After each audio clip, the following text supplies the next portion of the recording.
మాట్లాడదాం.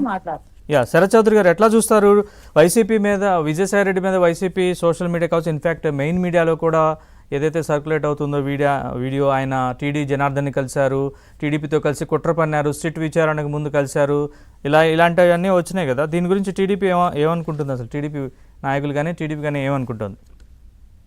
నరేష్ గారు, యాక్చువల్ గా ఇప్పుడు విజయసాయి రెడ్డి గారు కావచ్చు, టీడీ జనార్దన్ రెడ్డి గారు ఒక ఫంక్షన్ కి వెళ్ళారు.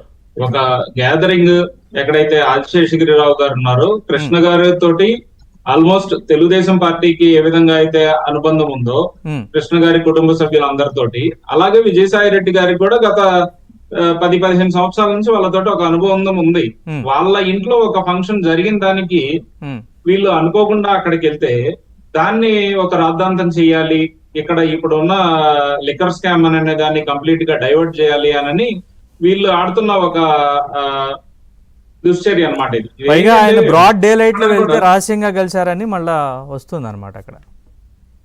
అక్కడ రహస్యంగా ఎక్కడా కలవలేదు సార్. ఇప్పుడు విజయసాయి రెడ్డి గారికి, చంద్రబాబు నాయుడు గారికి కుటుంబ పరంగా కూడా తారక రత్న గారి భార్య తరఫున ఒక అసోసియేషన్ ఉంది. అవును కదా. ఇప్పుడు ఏదన్నా కావాలంటే విజయసాయి రెడ్డి గారికి చంద్రబాబు నాయుడు గారి డైరెక్ట్ నెంబర్ గానీ, లోకేష్ గారి డైరెక్ట్ నెంబర్ గానీ ఇవేమీ లేవా చెప్పండి? మధ్యవర్తి సమ్ XYZ లేదా అందులో క్యాడర్ వాళ్ళతో మాట్లాడాల్సిన అవసరం ఏముంది విజయసాయి రెడ్డి గారికి?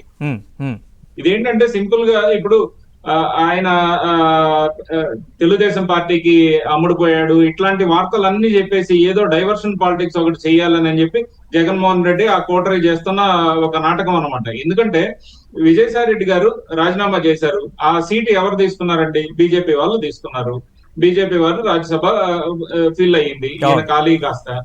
ఇప్పుడు ఈయన వచ్చేసరికి ఆయన పాటికి ఆయన ప్రశాంతంగా, నేను రాజకీయాల్లో కూడా ఇక్కడ గొడవలు ఎక్కువ జరుగుతున్నాయి కాబట్టి నేను ఎవరిని ఇబ్బంది పెట్టదలుచుకోలేదు, మరోవర్ నాకు ప్రాధాన్యత లేదు కాబట్టి ఆ పార్టీలో. ఎందుకంటే సజ్జల రామకృష్ణారెడ్డి ఎప్పుడైతే వైఎస్ఆర్సీపీ పగ్గాలు నెంబర్ 2 గా వెళ్ళాడో ఆ రోజు నుంచి విజయసాయి రెడ్డి గారిని ఎట్టి పరిస్థితుల్లో కూడా ఏదో ఒక విధంగా ఇబ్బంది పెట్టాలని, ఆయన ప్రాధాన్యత తగ్గించాలని, ఆయన ఇదివరకు ఉత్తరాంధ్రకి లీడర్ అనమాట.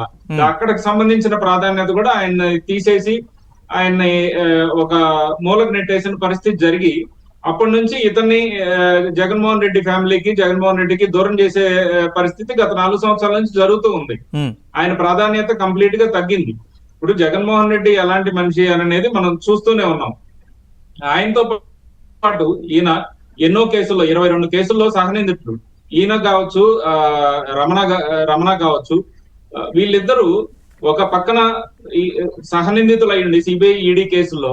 అయినా కూడా వీళ్ళిద్దరూ జగన్మోహన్ రెడ్డిని వీడి బయటికి వెళ్లారు అని అంటే జగన్మోహన్ రెడ్డి మనస్తత్వం ఎలాంటిది, జగన్మోహన్ రెడ్డి ఎవరినైనా ఏ విధంగా వాడుకొని వదిలేసే మనస్తత్వం ఉంది అనేది క్లియర్ గా అర్థమైపోతుంది. మోపిదేవి వెంకటరమణ గారు తెలుసు కదా మీకు, ఎలా బయటికి వెళ్లారు పార్టీ నుంచేనని. ఇప్పుడు ఏ రేంజ్ కి వెళ్తారు అని అంటే ఈ కోటరీ సభ్యులు కావచ్చు, లేదు అని అంటే అక్కడ సోషల్ మీడియా హ్యాండిల్ చేసే వాళ్ళు కావచ్చు, ఒకరిని కంప్లీట్ గా చేయడానికి ముందుంటారు. ఎవరి దాకా ఎందుకంటే సొంత చెల్లెలు చంద్రబాబు నాయుడు గారికి ఒక వెడ్డింగ్ ఇన్విటేషన్ ఇద్దామని చెప్పి పసుపు చీర కట్టుకున్నారని దాన్ని కూడా ఎంతో రాద్ధాంతం చేశారు. ఆ విషయం కూడా ఎంతో రాద్ధాంతం చేశారు.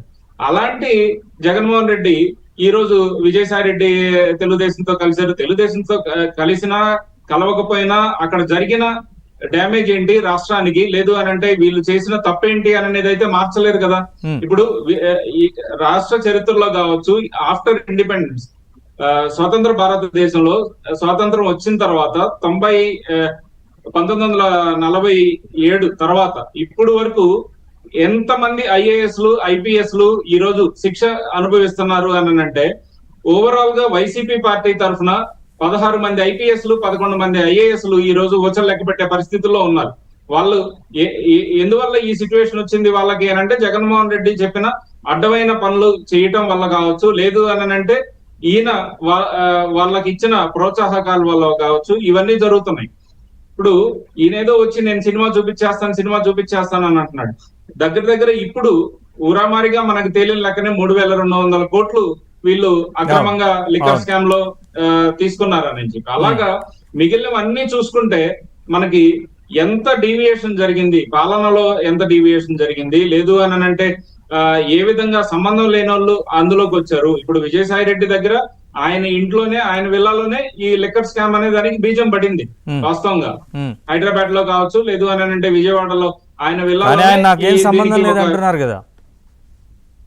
ఆయన చెప్పారు కదండి మీటింగ్, విజయసాయి రెడ్డి గారే ఒప్పుకున్నారు. ఎందుకంటే 2 సార్లు ఆయన మీటింగ్ లో ఉండి ఆయన 100 కోట్లు, ఒకసారి 60 కోట్లు, ఇంకోసారి 40 కోట్లు మిథున్ రెడ్డి గారికి, రాజకేశ్ రెడ్డి గారికి ఇద్దరికి ఇప్పించినట్లుగా చెప్పారు కదా ఫస్ట్ మీటింగ్ లోనే.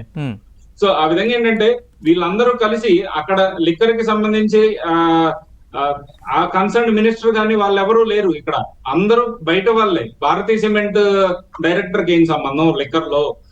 రాజకేశ్ రెడ్డి ఐటీకి సంబంధించిన మనిషి, ఐటీ కమ్యూనికేషన్ చూసుకునే మనిషి, అతనికి ఎందుకు?